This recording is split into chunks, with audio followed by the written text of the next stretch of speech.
जंगी मैदान में बदतरीन हजीमत के बाद भारत का अगला खौफनाक प्लान आश्कार हो गया। भारत पाकिस्तान में किस जगह पर हमला करने जा रहा है, इस हवाले से बहुत सी इंटेलिजेंस रिपोर्ट्स भी लीक हो चुकी हैं। इस बारे में बहुत सी मालूमात आमिर रज़ा साहब के पास है। आमिर रज़ा से जानते हैं। जी आमिर भाई, जंगी मैदान में तो हमने उनको धूल चटाई, लेकिन अब भारत अगला हमला पाकिस्तान में कहाँ करने जा रहा है? देखिए, भारत जो है इस वक्त जो जहनीत उसके ऊपर काबज़ है, भारत के ऊपर भी मैं कहता हूँ काबज़ है। वो हिंदुत्वा जो जहनीत है उसका अगर इस तरह से वार नहीं चला तो कभी वो पानी का बहाना करता है। घटिया जहनीत जो है वो कोई ना कोई बहाना ढूंढती है, और अब ये बहाना उन्होंने तलाश किया है कि वो दहशतगर्दी करना चाहते हैं। और ये रिपोर्ट 17 मई को आज क्या है, आज 20 मई है, 17 मई को ये रिपोर्ट आश्कार हुई। लेकिन इसके ताने बाने आज से 2 साल पीछे जाते हैं, जब आपने बलूचिस्तान में उनके एक हाजिर सर्विस मेजर स्वामी दत्त को गिरफ्तार किया था। ये स्वामी दत्त जो था इसकी डायरेक्ट जो थी इसके फ़ोन की एक्सेस एक बलूचिस्तान लिबरेशन आर्मी का ग्रुप था डेल्टा के नाम से, उसके साथ इसके ताने बाने थे। ये डेल्टा ग्रुप जो था वो उसने कार्रवाइयाँ करनी थी, हमने वो नेटवर्क तोड़ दिया, स्वामी दत्त गिरफ्तार हो गया।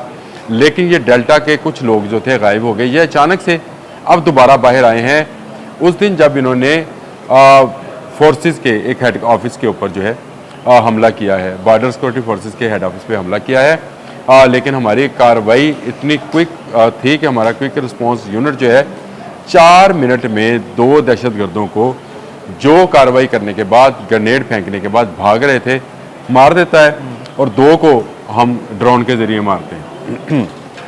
ये सारी स्टोरी जो है ये लंदन के एक अदारा है जिसने एक स्टडी की है। इसका नाम है जी London centre for joint warfare studies. इसकी स्टडी है और उसने ये साबित किया है कि पाकिस्तान को अब बलूचिस्तान में जो है हराया नहीं जा सकता, या उसके खिलाफ दहशतगर्दी नहीं की जा सकती है। और उसके पूरी रिपोर्ट के अंदर ये शामिल है। कैफ़े नाम का एक सैटेलाइट जो है इस वक्त भी बलूचिस्तान की फ़ज़ा में उड़ा है, और हर 4 मिनट के बाद एक चक्कर वो बलूचिस्तान की फ़ज़ा में अदील भाई लगाता है। और ना सिर्फ ये चक्कर लगाता है बल्कि वहाँ मौजूद बलूचिस्तान में होने वाली हर टेलीफोनिक कन्वर्सेशन, हर वो डाटा जो कि फोर्सेस को काम आ सकता है, वो उनको बहाम पहुँचाता है 3 मिनट के अंदर अंदर। यानी 3 मिनट में आपकी तमाम FC की चौकियाँ जो हैं वो अगर उस कंप्यूटर के साथ इंटीग्रेटेड हैं तो वो उसके साथ जाता है। एक कंट्रोल रूम जो है वो बना दिया गया है, और ये कैफ़े नाम का जो सैटेलाइट है ये मुसलसल काम कर रहा है। तो भारत जो चाहता ये था कि अगर उसे बॉर्डर पर नाकामी हुई तो बलूचिस्तान की गलियों बाज़ारों में खाना जंगी की सूरत हाल पैदा करेगा। वो शायद अब उसके लिए बहुत मुश्किल हो गया, क्योंकि रॉ जो काम कर रही है वो आज से 10-20 साल पुराना काम है। मैं आपको बताऊं कि जब से CPEC शुरू हुआ है चाइनीज़ बहुत ज़्यादा इंटरेस्ट ले रहे हैं। मेरी आपकी कल बात हो रही थी, मैंने आपको बताया था कि 40 सैटेलाइट्स हैं जो सिक्योरिटी पर्पज़ के लिए पाकिस्तान के साथ इंटीग्रेटेड कर दिए गए हैं।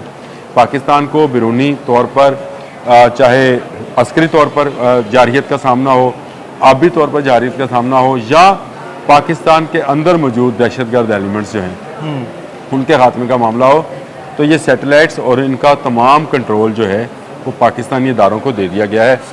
ये बहुत बड़ी पेशरफ्त है इस हवाले से कि लोगों का ख्याल ये है कि बलूचिस्तान शायद पाकिस्तान से अलहदा होना चाहता है।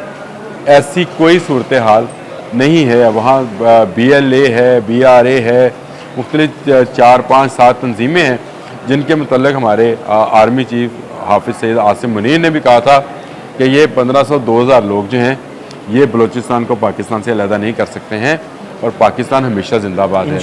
तो ये जितनी भी हमारी इस वक्त कार्रवाइयाँ हैं वो दहशतगर्दों के ख़िलाफ़ जारी हैं। कल भी हमने 12 दहशतगर्द जो हैं बलूचिस्तान में हलाक किए हैं, और उनका भी उनकी जो इन्फॉर्मेशन है वो हमें सैटेलाइट के ज़रिए ही मिली थी। यानी अब हम सैटेलाइट के ज़रिए इन चूहों को ढूंढ रहे हैं जो पाकिस्तान के अमन को कुतर रहे थे अपने दांतों के साथ। और ये सैटेलाइट जो है हर 4 मिनट के बाद बलूचिस्तान के ऊपर सफ़र करता है, और जहाँ जहाँ ये चूहे छुप कर बैठे हैं, ये सांप जिन जिन बिलों में बैठे हैं, उन बिलों को ढूंढा जाएगा और मारा जाएगा। बलूचिस्तान पाकिस्तान है और पाकिस्तान बलूचिस्तान है, ये याद रखिएगा। बलूचिस्तान कोई अलग मैं समझता हूँ सूबा नहीं है, पाकिस्तान का 60% तो बलूचिस्तान है। बिल्कुल बिल्कुल। तो पाकिस्तान और बलूचिस्तान एक हैं और इस सब की हिफाजत जो है वो हमारी सबकी जिम्मेदारी है। आपके इर्द गिर्द भी आप लोगों के ख्याल रखें, अगर आपके इर्द गिर्द भी कोई ऐसे मुश्तबा अफराद हैं तो ज़रूर इसकी इत्तला करें। पाकिस्तान की इंटेलिजेंस एजेंसियाँ अपना काम सही तरीके से कर रही हैं, तो इसीलिए बलूचिस्तान में अब आपको अमन होता नज़र आता है। कुलभूषण यादव वहाँ से पकड़ा गया, स्वामी दत्त वहाँ से पकड़ा गया, और भी लोग हैं जो पकड़े जाने हैं। और ये सब वो लोग जो आपको नज़र तो पाकिस्तानी आते हैं लेकिन वो रॉ के फंडेड हैं, और ये रॉ फंडेड जितनी तंजीमें हैं इनके कलाकुमा करने का वक्त आ गया है।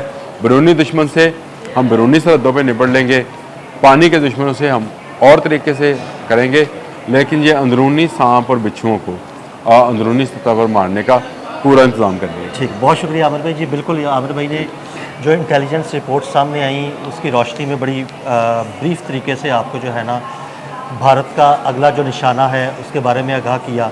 आमिर रज़ा और अदील अहमद को इजाज़त दीजिएगा। अल्लाह हाफ़िज़।